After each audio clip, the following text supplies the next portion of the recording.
அனைவருக்கும் வணக்கம். இன்றைய ஒரு வித்தியாசமான வீடியோ உங்களை எல்லாம் சந்திக்கிறதுல ரொம்ப ரொம்ப சந்தோஷம். மிருகசிரிசம் நட்சத்திரக்கான ஒரு ஆலயத்தை நாம் பார்க்க போகிறோம். வாழ்வில் எத்தனையோ விதமான தடைகளை நீங்கி வாழ்வில் வெற்றி பெற எல்லாமல்ல நம்ம கோதை ஜோதிடம் சேனல் உங்களை வாழ்த்துகிறோம். திருவாரூர் மாவட்டம் எண்கண் அப்படிங்கிற கிராமத்தில் அமைந்துள்ள அருள்மிகு ஸ்ரீ ஆதி நாராயண பெருமாள் திருத்தலம். இப்பெருமாள் திருத்தலம் தலவிருட்சம் பாத்தீங்கன்னா வன்னி மரம். வேறெங்கும் காண முடியாத ஒரு அற்புத திருத்தலமாக இத்திருத்தலம் அமைகிறது. பொதுவாக ஒரு பெருமாள் ஆலயத்தில் நின்ற கோலத்தில், அமர்ந்த கோலத்தில், கிடந்த கோலத்தில் காட்சி கொடுப்பார். ஆனால் இத்தல இறைவன் நித்தியமாக கருட பகவான் வாகனத்தில் மீது அமர்ந்திருப்பார். இது நித்திய கருட சேவை என்று நாம் அன்போடு அழைக்கிறோம்.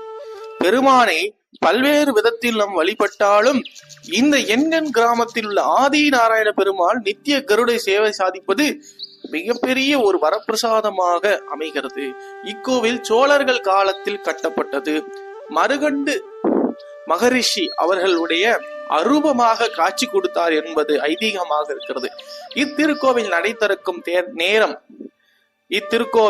திறக்கும் நேரம் என்று எடுத்துக்கொண்டால் மாலை 5 மணி முதல் இரவு 7 மணி வரைக்கும் தான் நடை திறந்திருக்கும். அது மட்டும் இல்லைங்க, பொதுவா இந்த மிருக சிரிச நட்சத்திரக்காரர்களுடைய குணம் என்ன? விலாசமான புத்தி, கூர்மையான அறிவு, நல்ல திறமை வாய்ந்தவங்க, செல்வத்தில் சேர்ப்பதிலே ரொம்ப ஆர்வமா இருப்பாங்க. மனசுல பட்டபடி பேசுவாங்க. மனதில் தைரியம் கூடி இருக்கும். சிலருக்கு முன்கோபம் அதிகமாக இருக்கும். இவங்க தான தர்மம் செய்யணும்னு முடிவு பண்ணா நிச்சயம் செய்வாங்க.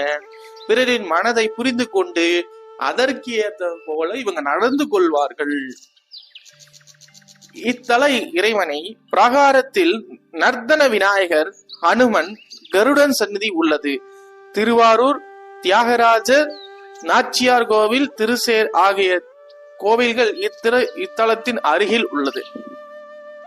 இங்க பிரார்த்தனை என்ன விஷயம்னா,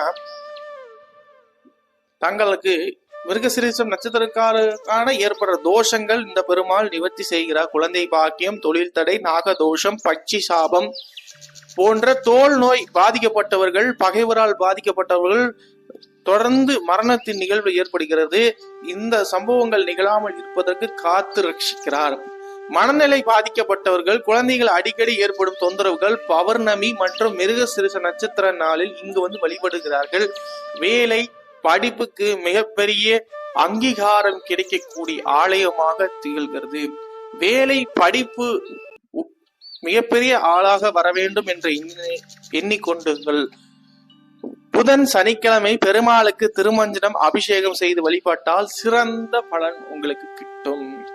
இந்த பெருமாளுக்கு நேர்த்திக்கடன் பொங்கல், அதிரசம், பால் பாயாசம், இனிப்பு வகை நைவேத்தியம் செய்வது மிகச்சிறந்த ஒரு ஏற்றத்தை தருவார்கள். தான் தோன்றி நம்மை காண்பார் என்பது ஐதீகம். இந்த உற்சவர் ஆதிநாராயண பெருமாள் பிரயோக சக்கரம் ஏந்தி ஸ்ரீதேவி பூதேவியுடன் அருள் பாலிக்கிறார். படிப்புக்கேற்ற ஒரு நல்ல வேலை அமைத்து கொடுக்கிறார். வேலை கிடைக்காதவர்களுக்கு நல்ல சம்பளத்துடன் கூடிய உயர் பதவியில் அமர்த்தி வைக்கிறார். புதன், சனிக்கிழமை பெருமாளுக்கு திருமஞ்சனம் நடைபெறுகிறது. நித்தியமா கருட சேவையில் இவர் சாதிக்கிறார். வாழ்வில் ஒரு முறையாவது இத்தல இறைவனை நீங்கள் மனதார வழிபடுங்கள். உங்களுக்கு அற்புத பலன் நிச்சயம் உண்டு. நமது கோதை யூடியூப் சேனல் நீங்க நிச்சயம் பார்த்துருப்பீங்க. உங்களுக்கு யூஸ்ஃபுல்லான வீடியோவாக இது அமைந்திருக்கும். அது மட்டும் இல்லைங்க, நம்ம ஜாதகம், திருமண பொருத்தமெல்லாம் பார்த்துட்டு இருக்கிறோம், பிரசன்னம் கூட பார்க்கிறோம். விருப்பம் உள்ளவர்கள் இந்த நம்பர் நீங்க கான்டாக்ட் செய்து கொண்டு குறைந்த கட்டணமா தான் வாங்குறோம். நிச்சயம் நீங்க வாட்ஸ்அப்ல உங்க ஜாதகத்தை அனுப்புங்க. அதற்கு உண்டான பலன்கள் மிக துல்லியமாக சொல்லப்படும் என்று சொல்லிக்கொண்டு விடைபெறுகிறேன். நன்றி, வணக்கம்.